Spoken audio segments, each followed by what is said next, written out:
Hello friends, સ્વાગત છે તમારું મારી ગુજરાતી રસોઈ ટિપ્સ ચેનલમાં।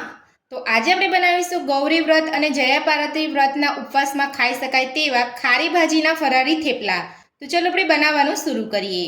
તો ખારી ભાજીના ફરારી થેપલા બનાવવા માટે મેં અહીંયા 100 ગ્રામ જેટલી ખારી ભાજી લીધી છે।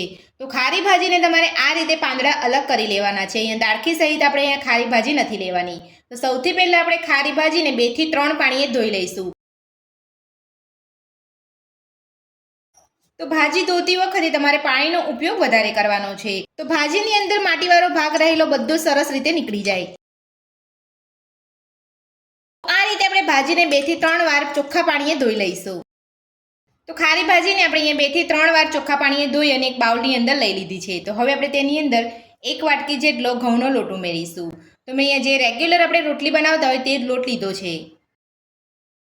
તો ઘઉંનો લોટ ઉમેરી લીધા પછી હવે આપણે તેની અંદર 2 ચમચી જેટલો ઘઉંનો કકરો લોટ ઉમેરીશું। જો તમારી પાસે કકરો લોટ ના હોય તો તમે સ્કીપ પણ કરી શકો છો। તો આ રીતે કકરો લોટ ઉમેરવાથી આપણા થેપલા એકદમ સરસ બનશે। સાથે જ 2 મોટી ચમચી જેટલું મોરું દહીં ઉમેરીશું।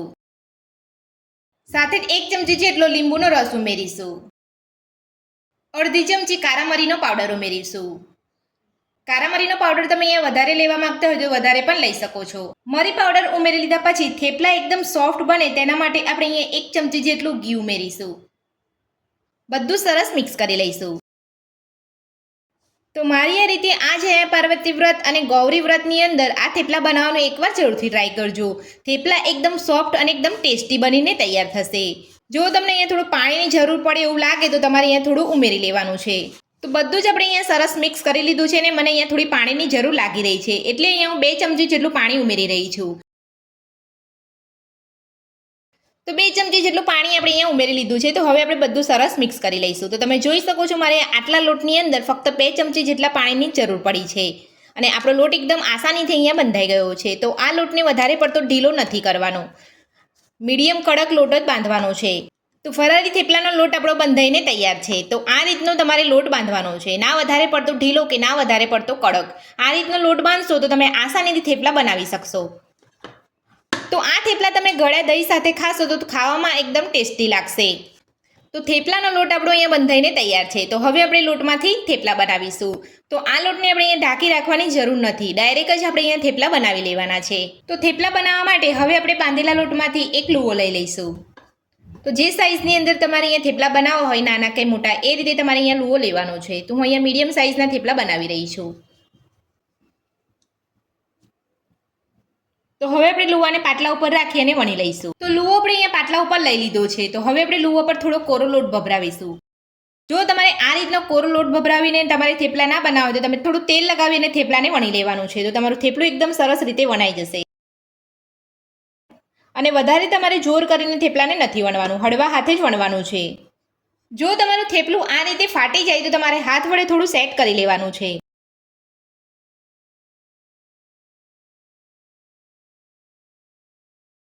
તો એકદમ સરસ આપણું અહીંયા થેપલું બનીને તૈયાર છે। તો હવે આપણે થેપલાને લઈ અને શેકી લઈશું।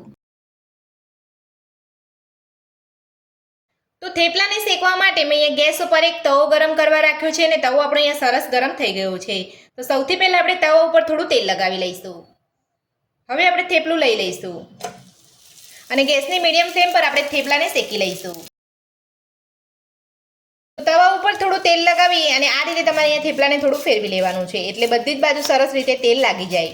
તો ગેસની મીડિયમ ફ્લેમ પર એક બાજુ આપણે થેપલાને શેકાવા દઈશું।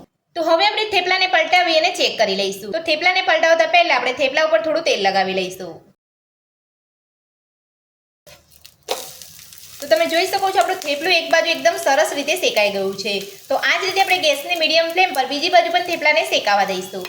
તો હવે આપણે થેપલાને બીજી બાજુ પલટાવી અને ચેક કરી લઈશું। તો તમે જોઈ શકો છો બીજી બાજુ પણ આપણું થેપલું એકદમ સરસ રીતે શેકાઈ ગયું છે।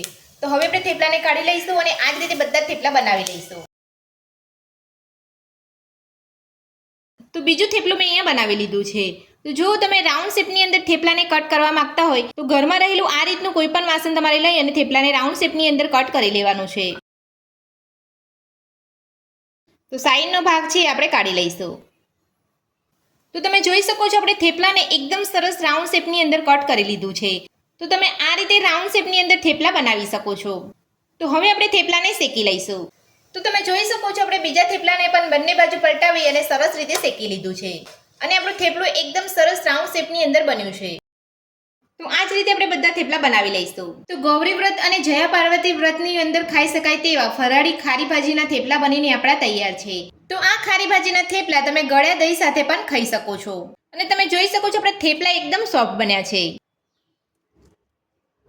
તો ફરાળી થેપલા બનાવવાની રીત તમને મારી કેવી લાગી મને કોમેન્ટ બોક્સમાં કોમેન્ટ કરીને જરૂરથી જણાવજો. આજની રેસીપી પસંદ આવી હોય તો વિડીયોને લાઇક કરજો, ચેનલને સબસ્ક્રાઇબ કરજો, તમારા મિત્રોને જરૂરથી શેર કરજો. Thank you.